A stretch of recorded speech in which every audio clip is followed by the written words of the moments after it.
ശ്രീ പരമേശ്വരനിൽ നിന്നും ശ്രീ പാർവതിയിലേക്കും, മഹാദേവിയിൽ നിന്നും ശ്രീ നന്ദിയിലേക്കും, ശ്രീ നന്ദിയിൽ നിന്നും ലോകരക്ഷയ്ക്കായി 18 സിദ്ധന്മാരിലേക്കും കൈമാറി അഗസ്ത്യമുനിയിലൂടെ പ്രചരിപ്പിക്കപ്പെട്ട് ഇന്ന് സമ്പ്രദായത്തിലിരിക്കുന്ന സിദ്ധ ചികിത്സയെ സാധാരണ ജനങ്ങളിലേക്ക് എത്തിക്കുവാനുള്ള പരിശ്രമത്തിന്റെ ഭാഗമാണ് ആലപ്പുഴ ജില്ലയിൽ നൂറനാട് എരുമക്കുഴി ആശാൻ കലിങ്ങിന് സമീപമുള്ള Seraph Siddha Ayurveda health care centre.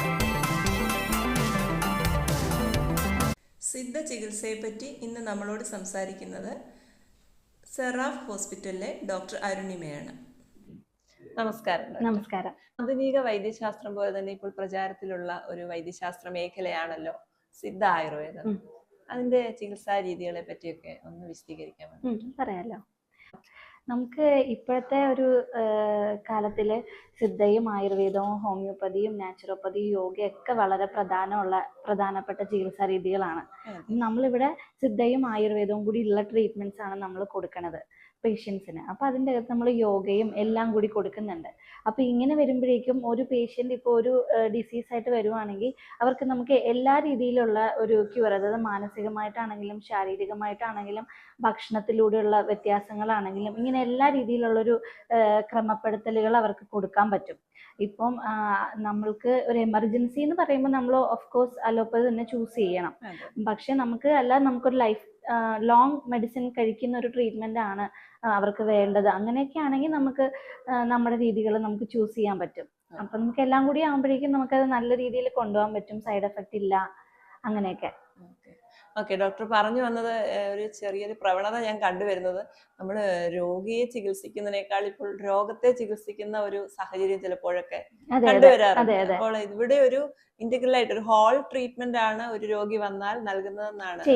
മാനസികമായിട്ടും ശരീരമായിട്ടുള്ള എല്ലാ കാര്യങ്ങളും ഒരുമിച്ച്. മെഡിറ്റേഷൻ പോലും നമ്മൾ കൊടുക്കുന്നുണ്ട്. IP പേഷ്യന്റ്, നമുക്കിപ്പോ ചില പേഷ്യന്റ്, നമുക്ക് എല്ലാ ആൾക്കാരും ഒരുപോലെ അല്ലല്ലോ.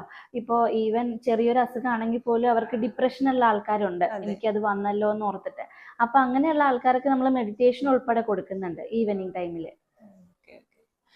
പിന്നീട് ഇവിടെ വ്യത്യസ്തമായ എന്തൊക്കെ ചികിത്സാ രീതികളാണ്? പ്രത്യേകിച്ച് വേരിക്കോസ് അല്ല സന്ധിവാദം, അങ്ങനെ സാധാരണ ജനങ്ങൾ വളരെയധികം കഷ്ടപ്പെടുന്ന ചില ചെറിയ രോഗങ്ങൾ, അതിനൊക്കെ പ്രത്യേകമായ ഇപ്പൊ വെരിക്കോസ് വെയിൻ വളരെയധികം, അതായത് ബുദ്ധിമുട്ടുകൾ കൂടിക്കൊണ്ടിരിക്കുകയാണ്. അതായത് കൂടുതലും ആൾക്കാർ നിന്നോണ്ട് ജോലി ചെയ്യുന്ന ആൾക്കാർക്കും ഓവർ വെയിറ്റ് ആയിട്ടുള്ള ആൾക്കാർക്കൊക്കെ ചെറിയ രീതിയിലാണുള്ളത്. ഇപ്പൊ ഒബിസിറ്റി എന്ന് പറയുന്നത് കുട്ടികൾക്ക് മുതലുണ്ട്.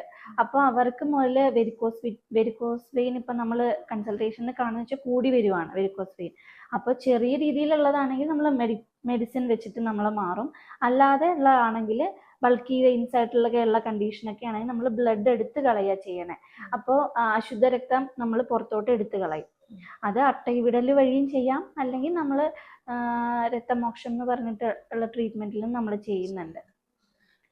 പിന്നെ അതുപോലെ പൈൽസ്, ഫിസ്റ്റുല അങ്ങനെയുള്ള കണ്ടീഷനൊക്കെ അലോപ്പതിയിൽ ചെയ്യുന്ന പോലെ തന്നെ സർജിക്കൽ രീതിയിൽ നമ്മൾ ചെയ്യുന്നുണ്ട്. എന്ന് വെച്ചാൽ നമ്മുടെ ക്ഷാരസൂത്ര എന്ന് പറയുന്ന ആയുർവേദത്തിലുള്ള ടെക്നിക്ക് ഉപയോഗിച്ച് നമ്മൾ ചെയ്യുന്നുണ്ട്. അപ്പൊ അതിന്റെ റെക്കറൻസും കുറവാണ് ആൾക്കാർക്ക്. ഇപ്പൊ അലോപ്പതി ചെയ്യുന്ന ആൾക്കാർക്ക് തിരിച്ചു വരുന്നുണ്ടെന്ന് പറയുന്നുണ്ട് ചില ആൾക്കാര്, ഫുഡില് ശ്രദ്ധിക്കാണ്ടാവുമ്പോഴേ. പക്ഷെ ഇതില് നമുക്ക് റെക്കറൻസ് കുറവാണെന്നാണ് പൊതുവെ പറയുന്നത്, ചെയ്തിട്ടുള്ള ആൾക്കാരുടെ റിവ്യൂസ് വെച്ചിട്ട്. ഓക്കെ. പിന്നെ ഇത് കൂടാതെ നമ്മളെ സൗന്ദര്യവർദ്ധകത്തിനുള്ള ട്രീറ്റ്മെന്റ്, പിന്നെ ബോഡി ഫിറ്റ്നസിന് വേണ്ടിയുള്ള ചികിത്സാ വിധികളെ, അവർക്ക് വേണ്ട ഉപദേശങ്ങളും കാര്യങ്ങളും ഒക്കെ, പ്രത്യേകിച്ച് ഈ ഗ്രേ ഹെയർ ഫോൾ ഒക്കെ വളരെയധികം ഇപ്പൊ ആൾക്കാർ കഷ്ടപ്പെടുന്ന ഒരു അവസ്ഥയാണ്. അപ്പൊ അതിനൊക്കെ പ്രത്യേക രീതിയിൽ സിദ്ധവൈദ്യത്തില് ചികിത്സകളുണ്ട്. ഉണ്ട്. ഇപ്പൊ നമ്മള് സിദ്ധയിലാണെങ്കിലും ആയുർവേദത്തിലാണെങ്കിലും നമുക്ക് ട്രീറ്റ്മെന്റ് പാറ്റേൺസ് ഓൾമോസ്റ്റ് സിമിലർ ആണ്. അതായത് ബാഹ്യമായിട്ടുള്ള രീതികൾ നമ്മുടെ ഇതിൽ തൊക്കണം എന്ന് വേറൊരു പേരിൽ പറയണു, ആയുർവേദത്തില് പഞ്ചകർമ്മ എന്ന പേരിൽ പറയണു. പക്ഷെ ഇപ്പൊ അഭ്യംഗം ആണെങ്കിൽ ആയുർവേദത്തിൽ അഭ്യംഗം എന്ന് പറയണു, സിദ്ധയില് തടവൽ എന്ന് പറയണു. ആ ഒരു പേരിൽ ഉണ്ടാവുന്ന വ്യത്യാസം മാത്രമേ ഉള്ളൂ. അപ്പൊ നമ്മൾ ഈ സൗന്ദര്യ ചികിത്സ എന്ന് പറയുമ്പോൾ നമ്മൾ ഹെഡ് ടു ഫൂട്ട് വരെ നമ്മൾ എല്ലാം ചെയ്യാം. അതായത് ബ്ലാക്കനിങ്, അതുപോലെ തന്നെ ഹെയർ ഗ്രോത്ത്, പിന്നെ ഫേസിലാണെങ്കിൽ പിമ്പിൾസ് വന്നിട്ടുള്ള കുഴിവുകളും പിമ്പിൾസും ഡാർക്ക് സ്പോട്ടൊക്കെ ഉണ്ടല്ലോ, അതിന്റെ ട്രീറ്റ്മെന്റ്സും, പിന്നെ അതുപോലെ ഞവരക്കിഴി എന്ന് പറയുന്ന ട്രീറ്റ്മെന്റ് ഒക്കെ ഉണ്ട്. ഞവരയൊക്കെ എന്ന് പറയുന്ന സ്കിൻ ടൈറ്റ് ആവാൻ വളരെ നല്ലതാ. അപ്പൊ ഇപ്പൊ പ്രായം ഒരു 35+ ആയിട്ടുള്ള ആൾക്കാരാണെങ്കിൽ മുഖം ചുളിയുന്ന പോലെ അല്ലെങ്കിൽ സ്കിന്ന് ചുളിയുന്ന പോലെയൊക്കെ തോന്നുവാണെങ്കിൽ നമുക്കൊരു 6 months വൺസ് ഒരു 3 days അല്ലെങ്കിൽ ഒരു 5 days ഞവരെ പോയി കഴിഞ്ഞ് കഴിഞ്ഞാൽ നല്ലൊരു വ്യത്യാസം തന്നെ ഉണ്ടാവും ഫുൾ ബോഡി ആയിട്ടേ. അപ്പൊ ആ ചുളിവുകളൊക്കെ നന്നായിട്ട് നമുക്ക് മാറുന്ന പോലെ ഫീൽ ആവും. ഇപ്പൊ ചില ആൾക്കാരുടെ ഒരു കൺഫ്യൂഷൻ തന്നെ വർഷത്തിൽ ഒരിക്കലും ചെയ്തു കഴിഞ്ഞാൽ നമ്മളത് കണ്ടിന്യൂസ് ആയിട്ട് എല്ലാ വർഷവും ചെയ്തുകൊണ്ടിരിക്കണം. അതായത് ഇല്ലെങ്കിൽ ഒരു വർഷം നമ്മൾ മുടങ്ങിപ്പോയി കഴിഞ്ഞാൽ പിന്നെ അത് സൈഡ് എഫക്റ്റ് ആയി മാറും എന്നൊക്കെ കുറെ പേര് ചോദിക്കാറുണ്ട്. അങ്ങനെയൊന്നുമില്ല, നമുക്ക് വർഷത്തിൽ തന്നെ ചെയ്യണമെന്നില്ല. ഇപ്പൊ 3 months വൺസ് ചെയ്യുന്നവരുണ്ട്, 6 മാസം കൂടുമ്പോൾ ചെയ്യുന്നവരുണ്ട്, അല്ലെങ്കിൽ വർഷത്തിൽ ചെയ്തിട്ട് പിന്നെ ഒരു 5-8 വർഷം കഴിഞ്ഞിട്ട് ചെയ്യുന്നവരുണ്ട്. ഇതിന്റെയൊക്കെ പ്രത്യേകത സൈഡ് എഫക്റ്റുകൾ ഇല്ല. ഇപ്പൊ നമുക്ക് നമ്മുടെ ഇപ്പോഴത്തെ സിറ്റുവേഷൻ വെച്ചാൽ ആൾക്കാർ ഓട്ടമല്ലേ ഫുള്ള്, അങ്ങോട്ടും ഇങ്ങോട്ടും. അതെ. അപ്പൊ അവർക്കൊരു റിലാക്സേഷൻ, ഇപ്പൊ സൺഡേ ഒന്ന് റിലാക്സ് ചെയ്യണമെന്ന് തോന്നിക്കഴിഞ്ഞാൽ ഒരു ഫുൾ ബോഡി ഒരു അഭ്യംഗം എടുത്തു കഴിഞ്ഞ് കഴിഞ്ഞാൽ മസിലൊക്കെ ഒന്ന് റിലാക്സ് ആകും, ഫുള്ളൊരു ഇതാവും.